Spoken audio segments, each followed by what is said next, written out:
Coucou tout le monde, je partage avec vous le mini-album que j'ai réalisé pour ranger tous mes tampons cadeaux de chez Crazy Little Craft. J'utilise de l'emballage de récup, c'est l'emballage dans lequel on reçoit nos papiers 30-30 Crazy. Et pour continuer dans la récupération, j'ai découpé un vieux calendrier des postes qui va me servir à faire les pages de couverture de mon album. À l'aide de mon plioir, je lisse bien la colle pour qu'elle se répartisse uniformément. Alors bien sûr, les pliages du papier vont rester visibles, mais c'est de la récup et ça fait partie du charme de cette couverture. Je découpe le surplus autour des couvertures et je vais enlever les angles en conservant toutefois là où l'angle du carton rencontre les angles que je coupe, donc on va mieux comprendre tout de suite. Voilà, ici, je laisse l'équivalent de l'épaisseur de mon carton et vous allez comprendre tout de suite l'utilité d'avoir fait ça. Je colle d'abord mes deux grands côtés. Donc moi je choisis toujours de coller les grands côtés d'abord, ou en tout cas dans la majorité des cas, sauf quand je me trompe et que je fais autrement. Enfin que je me trompe, il n'y a pas d'erreur, l'essentiel c'est de coller les deux côtés qui se font face. Et voilà ici, voilà, je vous montre si on plie sans faire rentrer les petits bords de papier, ça dépasse, c'est pas très joli. Alors qu'en prenant cette toute petite précaution, on met ensuite la colle, on referme et les angles sont parfaits. Donc ce serait vraiment dommage de se priver de ce tout petit effort pour avoir un joli résultat. J'ai bien sûr fait la même chose sur les deux couvertures.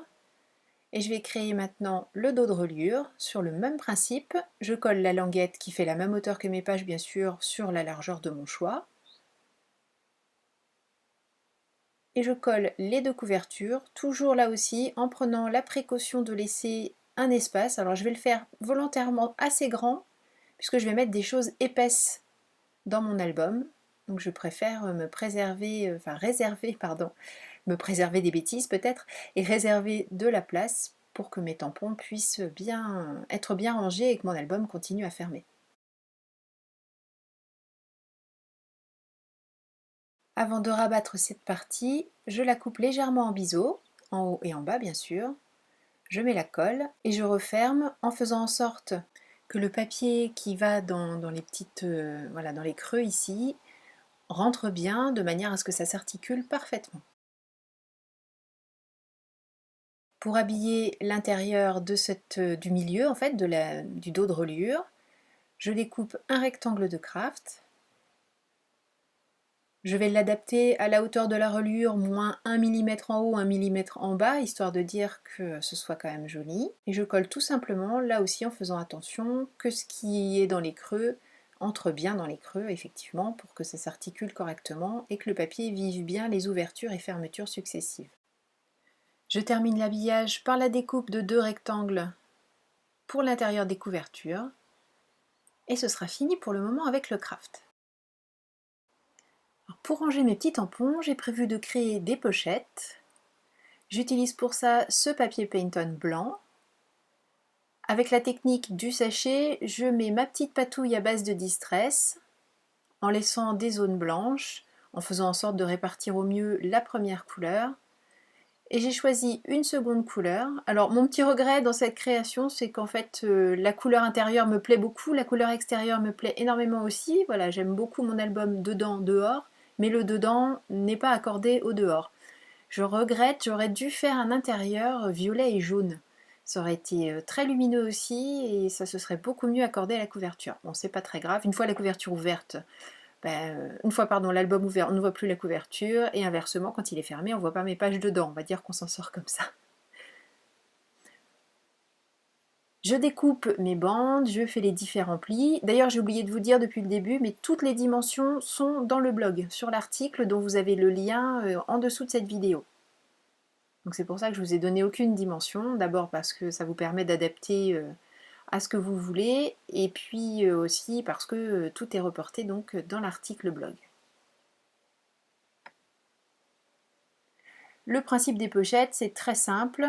Un rectangle de papier, un pli sur trois côtés et une petite ouverture réalisée à l'aide d'une perforatrice ronde, de manière à me permettre de glisser mes doigts dans les pochettes et faire en sorte de récupérer donc les petits tampons le plus facilement possible.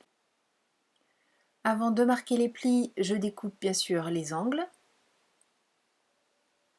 Et après avoir repéré le milieu de l'entrée de la pochette, enfin du haut de la pochette, j'utilise ma perforatrice pour faire la petite encoche dont j'ai parlé tout à l'heure.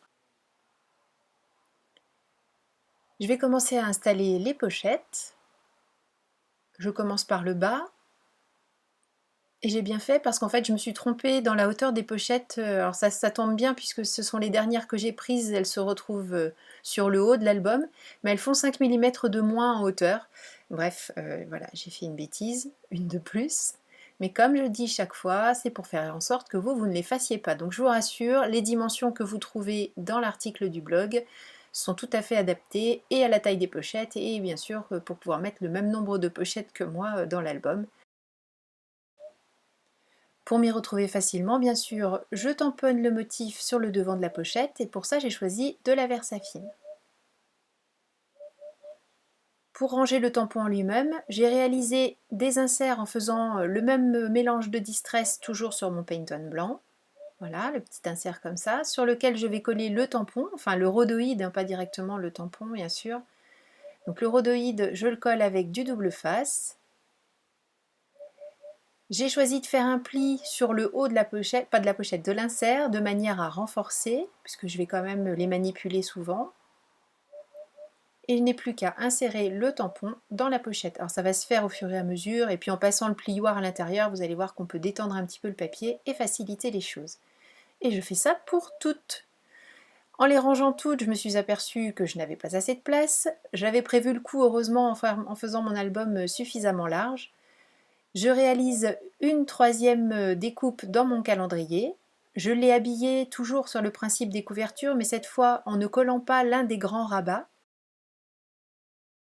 Pour l'intérieur, un petit peu comme pour l'intérieur des couvertures tout à l'heure, je découpe un morceau de craft de la taille de ma page.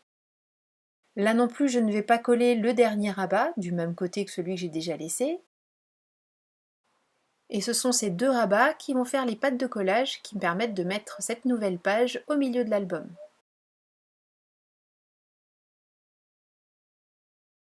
Je vais vérifier la largeur dont j'ai besoin. Là, je sais bien sûr que j'en ai beaucoup trop, mais avant de couper et de regretter, je préfère vérifier et n'enlever vraiment que ce dont j'ai besoin.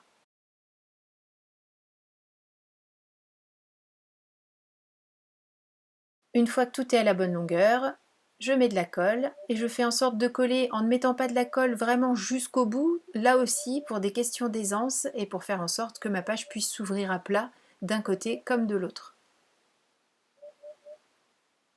Donc j'ai mis de la colle bien là sur les bords que je suis en train de rabattre dans le creux de ma reliure, mais au plus près du carton, il n'y en a pas vraiment, voilà, on voit là un petit peu en bas, de manière à ce que ça s'ouvre et à ce que ça se ferme correctement. Et je continue à habiller les pages avec mes fameuses petites pochettes. Alors j'ai fait quand même pas mal de petites, enfin j'ai fait 24 pochettes, je veux dire par là, j'ai fait pas mal de feuilles entre les pochettes et les inserts.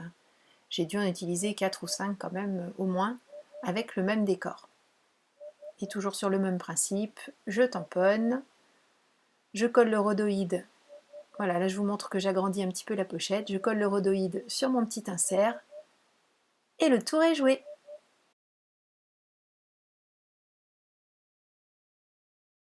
Alors comme je vous le disais, je suis un petit peu déçue de mon choix, alors pas de mon choix de papier, ce que je trouve absolument magnifique, mais de mon choix de couleur d'encre à l'intérieur.